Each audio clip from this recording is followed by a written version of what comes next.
सम्मानित बुजुर्ग, नौजवान साथी और आवाज सुन रही मेरी मात्र शक्तियां, आप सभी के चरणों में आपके बेटे, आपके बच्चे हर्ष चिकारा की हाथ जोड़कर राम राम। प्रधान जी ने एक बात कही कि प्रोग्राम जो चल रहा है इसमें 36 बरादरी का भाईचारा बैठा है। मैं तो एक बात कहता हूं, हर एक प्रोग्राम 36 बरादरी का ही होना चाहिए। हमारे लिए सबसे बड़ा दुश्मन तो वो है जो अपने नाम के आगे कट्टर जाट, कट्टर ब्राह्मण, कट्टर राजपूत, कट्टर हिंदू, कट्टर मुसलमान लावे है। सबसे बड़ा नुकसान हमारे लिए वो ही करता है। अब बात आती है चौधरी छोटू राम जी की। सबसे पहले तो चौधरी साहब का आज के दिन जो जन्म हुआ, शापला के पास छोटा गांव है गड्डी, और उसी प्रांगण में, उसी जगह में मेरा जीवन बीत्या है ज्यादातर मेरा बचपना, क्योंकि मैं वहां का भांजा हूं। छोटे छोटे छोटू राम जी की बातें सुनते हुए आए हैं। सबसे पहली चीज, पहली सीख अपने ही घर से मिलती है। छोटू राम का मन था शिक्षा लेना, पढ़ना। उनके पिताजी जो कर्जे में जूझ रहे थे, किसान थे, वो कर्जा लेने के लिए जाते हैं, उनको मना कर दिया जाता है और साथ में उनकी बेइज्जती करी जाती है। छोटू राम को वह बात दिल में लगी कि जिस दिन बड़ा आदमी बनूंगा पहले ऐसे करोड़ों से लड़ूंगा, इनके सामने लड़ाई लड़नी है। न्यू छोटू राम नहीं बनया जाता। पहले के वक्त में जब किसी बच्चे के अंदर क्वालिटी दिखाई दिया करती, उसका साथ समाज दिया करता। हमारे शेख छाजूराम जी थे जिन्होंने छोटू राम का पढ़ाई का खर्च उठाया। वो पढ़ा, शिक्षित हुआ, वो हमारा नेता बने। नेता बनने के बाद जब पहला चुनाव लड़ना था, जब न्यू बोले रे छोटू राम है आड़े थी था क्या के कुकुर बटेगा, बोला के बात है, कुछ रूल होया करते उस टाइम पर कितनी जमीन का मालिक होना चाहिए, जब चुनाव लड़ सका ना पर्चा ना भर सकता। इसे दानवीर और दानी आदमी थे। एक नांदड़ो का रोहतक के पास बोहर गांव है, बोहर गांव का राजमल दाता था हमारा, अकेले ने 2200 बीघे जमीन, यानी कि लगभग 450 किले जमीन छोटू राम के नाम करा दी। तेरे में क्वालिटी दी कहे नेताजी दुआ क्या बने।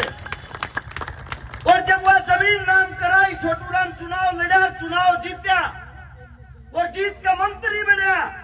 लाहौर तो जब 1 महीने के बाद आया, चिट्ठी भेजी गांव वाले का धन्यवाद करे, गांव वाले बुलाए और जब वह जमीन उल्टी नाम करवाई और वहां से एक बात कही, बोला थारी जमीन ने आज एक किसान को नेता बनाया है, संपूर्ण हिंदुस्तान की जमीन आज से मेरी जमीन है, तुम्हारे हक के लिए मैं लड़ूंगा।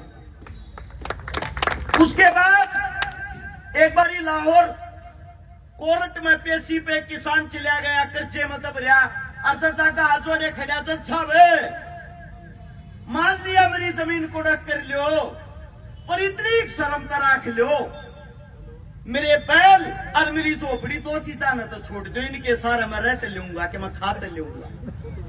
न्यू बोला भाई संविधान में, कानून में इसी कोई बात नहीं लिख रहा कि तेरी जमीन न छोड़ दिया।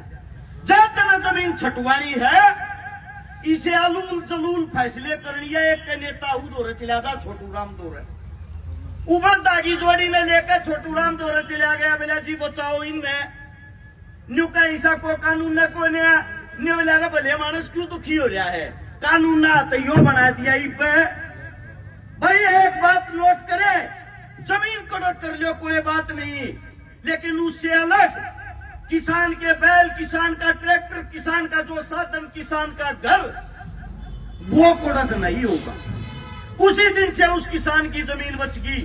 अब सबसे बड़ी चीज, कर्जा एक ऐसी चीज होता है अच्छे के दिमाग को हिला देता है। अगर आज आप लोग बड़ी बड़ी Range Rover, Scorpio, Fortuner, tractor, trolley, जो संसाधन ले रहे हो, अगर वो किसी की देन है तो वो छोटू राम जी की है, वरना तारे तो रना साइकिल भी थी। जिस तरीके से आज हमारी जमीनें अखबार होती हैं और सरकार करती है, अगर मुर्दे बनकर बैठे रहे, इस जात पात धर्म मजहब के खेल में फंसे रहे, एक बात नोट कर लेना, सबके रेडिया पे मिल जाएगा। ये रोटी ये टिकड़े रेडिया पे नहीं मिलते, जमीन में पैदा करने पड़ेंगे। ये जमीन तो एक खा सको। कुछ आदमियों ने हर एक बड़े इंसान को एक टैग दे दिया, जट्टा का है भाई चौधरी छोटू राम। तो किस लिए जाटों का? क्या जमीन जाट जाटों के पास थी? क्या कर्जा जाट जाटों का माफ करवाया था? छोटू राम एक वो विचारधारा थी जिसने हिंदू, मुसलमान, सिख सभी को एक साथ लेके चला था। अपनी स्वयं की पार्टी बनाई, अपना खुद का चुनाव लड़ा, अपनी खुद की सरकार बनाई, 175 सीटा मगर 99 सीट ली। और तुम सब की जो आज जमीन के तुम हकदार हो, वो हक किसी ने दिलवाया? छोटू राम ने दिलवाया। कर्जा माफ करवाया? छोटू राम ने करवाया। जितनी नदियां का पानी आने लग रहा, जो नहर है, वे छोटू राम ने कटवाई। थारा अगर कोई जीण का सारा है तो चौधरी साहब था। इनको जातियों में मत बांटो, उनके काम देखो, एक दूसरे के कैसे काम पूरे करते थे। 9 जनवरी 1945 को जब आखिरी सांस ली, शरीर ने साथ छोड़ दिया, हिम्मत नहीं थी। 8 जनवरी को अपने ऑफिस में गया, जो भाखड़ा बांध है, जिसके कारण पंजाब, हरियाणा, उत्तर भारत का किसान खेती का लाभ उठाता, जिस पानी के कारण 8 जनवरी ने उस पर मोर मार के गया। अकदे मैं चला जाऊं रे मेरे बनाए किसान दुखी हो जाए। और जब छोटू राम जी नहीं रहे, उनके उस काम को बाबा साहब भीमराव अंबेडकर ने उस लड़ाई को आगे लड़के उस काम को पूरा किया। हम एक दूसरे के बिना कल भी अधूरे थे, आज भी अधूरे हैं। आप लोग अपने जितने भी महान, जो भी आपके महान क्रांतिकारी रहे हैं, अगर उनको जानते हो, उनको मानते हो, वो किसी एक जात के लिए नहीं लड़े, वो किसी एक धर्म के लिए नहीं लड़े। उन सब ने हमारे को जीने का सहारा दिया है। लेकिन आज एक ऐसा वक्त आ गया है, जो हमारे बच्चे, हमारे बेटे, वो गाड़ी पर तो भगत सिंह, छोटू राम वाले उनकी बातें न तो याद ना रखते। मोटे मोटे शब्दों में कहा छोटू राम ने, मंडी तय, फंडी तय, पाखंडी तय, बच कर रहना, थारा भला हो जाएगा, ना होगा नहीं। आज आजादी के इतने साल बाद भी हमारा देश कड़ा जा रहा है, मंडी दो रहे, फंडी दो रहे, पाखंडी दो रहे। उन तो बच्चे नहीं, फिर क्या का छोटू राम न मानने लाग रहे हो? गला तस्वीर टांगने से आप उस जैसे नहीं बन सकते, वो जीवन में धारणा भी पड़ेगा हमें। हमारा अगर कोई राम है, वो छोटू राम है, क्योंकि उन्हीं ने हमारे को मालिक बनाया था। तो आप सभी से इतना ही कहना चाहूंगा, आड़े तो जो भी आदमी अपने घर आ जावे, खाली हाथ मत जाइयो रे।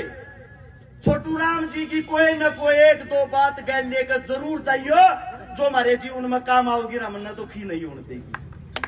मेरे मुख से कोई गलत बात निकल गई हो, आपका बेटा हूं, आपका बच्चा हूं, हाथ जोड़ के क्षमा प्रार्थी। क्योंकि ऐसे ऐसे महान योद्धा हमारे बीच में इस मंच पर बैठे हैं, इन्हीं लोगों के बीच से हम सीखते हैं, इन्हीं लोगों की शिक्षा है, इन्हीं का ज्ञान है। अगर कुछ गलत निकलता भी है, कोशिश करेंगे आगे और अच्छे से सीख सके। सभी को राम राम, जय हिंद।